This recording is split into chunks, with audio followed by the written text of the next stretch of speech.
샬롬, 이동춘 목사입니다. 오늘도 여러분의 삶이 주님의 평안으로 가득하시길 기원하며 하나님의 말씀을 나누겠습니다. 오늘 주시는 말씀은 마가복음 13장 33절로부터 37절의 말씀입니다. 주의하라, 깨어있으라, 그때가 언제인지 알지 못함이니라. 가령 사람이 집을 떠나 타국으로 갈 때에 그 종들에게 권한을 주어 각각 사물을 맡기며 문지기에게 깨어있으라 명한과 같으니, 그러므로 깨어있으라, 집주인이 언제 올지, 혹 저물 때일는지 밤중일는지 닭 울 때일는지 새벽일는지 너희가 알지 못함이라. 그가 호련히 와서 너희가 자는 것을 보지 않도록 하라. 깨어있으라. 내가 너희에게 하는 이 말은 모든 사람에게 하는 말이니라 하시니라. 아멘. 마가복음 13장 33절로부터 37절 말씀을 본문으로 무엇에 깨어 있어야 할 신앙인이라는 제목으로 말씀을 나누도록 하겠습니다. 본문에서 눈에 띄는 말씀은 깨어 있으라입니다. 이 말씀을 본문의 분위기에 맞춰 재번역하면 눈을 뜨고 정신을 차리고 사방을 둘러보라입니다. 그런데 왜 이리 진지한 깨어 있음을 주문하시는 것일까요?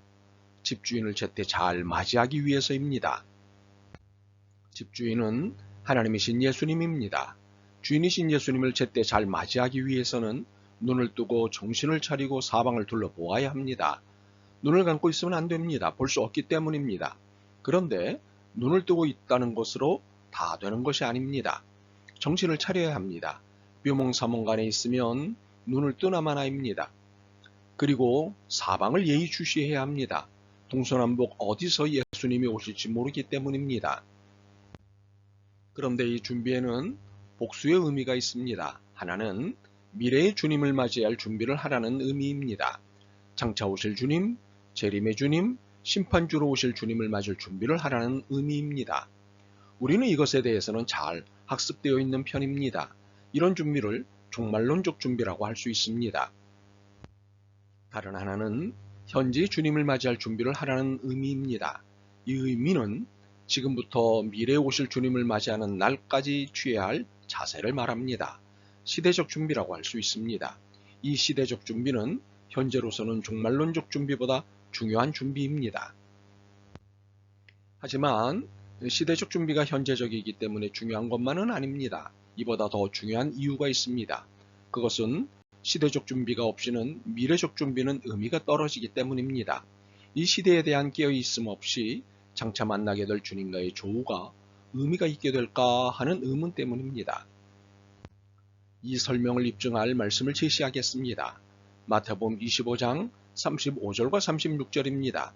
내가 줄일 때에 너희가 먹을 것을 주었고, 목마를 때에 마시게 하였고, 나그네 되었을 때에 영접하였고, 헐벗었을 때에 옷을 입혔고, 병들었을 때에 돌보았고, 옥에 갇혔을 때에 와서 보았느니라. 대부분이 잘 알고 있는 내용입니다. 그런데 알고는 있지만 의식화되어 있지 않은 말씀 중에 하나입니다.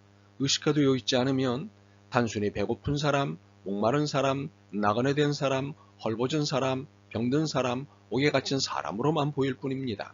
그러나 의식화가 되어 있으면 이들이 예수님으로 보입니다. 현재의 예수님으로 보입니다.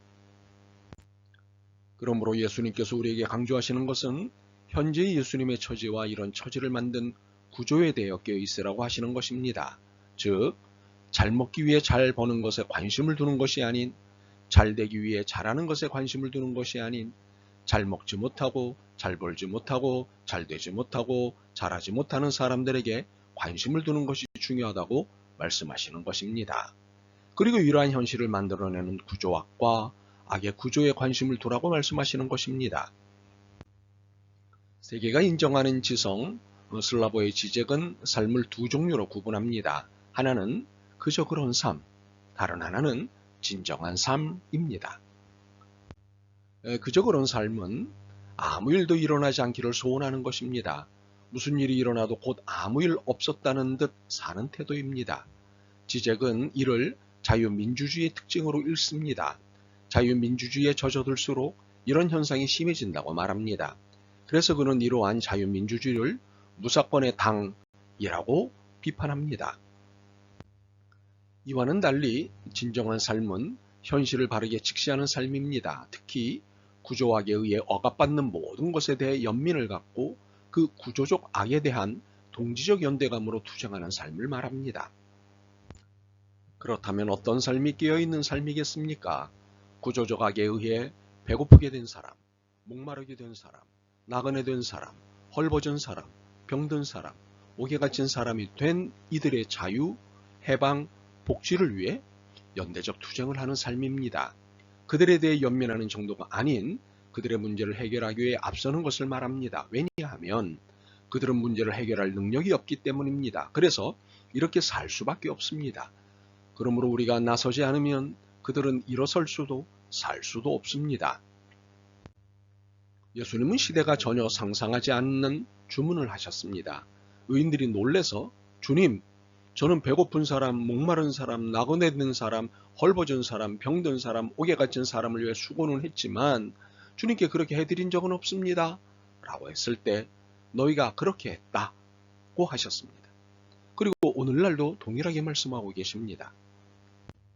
자, 무슨 뜻입니까? 이 시대의 배고픈 사람, 목마른 사람, 나그네 된 사람, 헐벗은 사람, 병든 사람, 옥에 갇힌 사람이 곧 주님이고 이런 분들을 위해 사는 것이 곧 주님을 위해 사는 것이란 뜻입니다. 만약 이런 분들을 위해 살지 않는다면 그리고 이런 결심을 하지 않는다면 우리의 신앙은 형식에 불과하게 됩니다.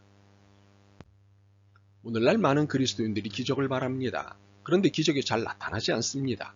왜 그럴까요?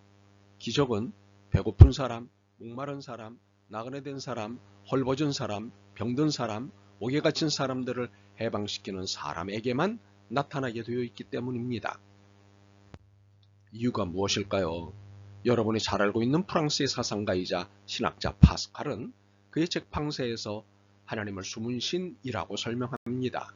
하나님은 이 시대의 배고픈 사람, 목마른 사람, 나그네 된 사람, 헐벗은 사람, 병든 사람, 옥에 갇힌 사람에게 숨어 계시다는 것입니다. 그러므로 우리는 긴장해야 합니다. 그리고 움직여야 합니다.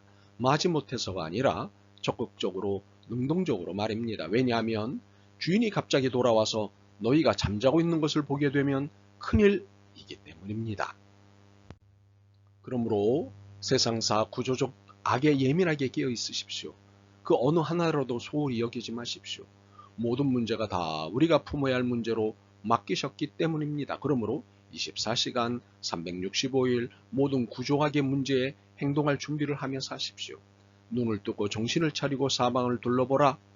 그래야 타이밍을 놓치지 않고 악을 보고 소리 지를 수 있기 때문입니다.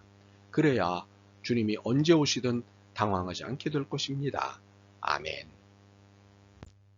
주님, 쉽게 살려고 했습니다. 자기의 유익만을 염두에 두었습니다. 용서하옵소서. 정신을 차리고 깨어서 주님의 뜻을 보겠습니다. 어려움에 처한 이웃과 함께 하겠습니다. 예수 그리스도의 이름으로 기도드립니다. 아멘. 오늘도 여러분의 믿음과 삶을 응원합니다. 사랑합니다.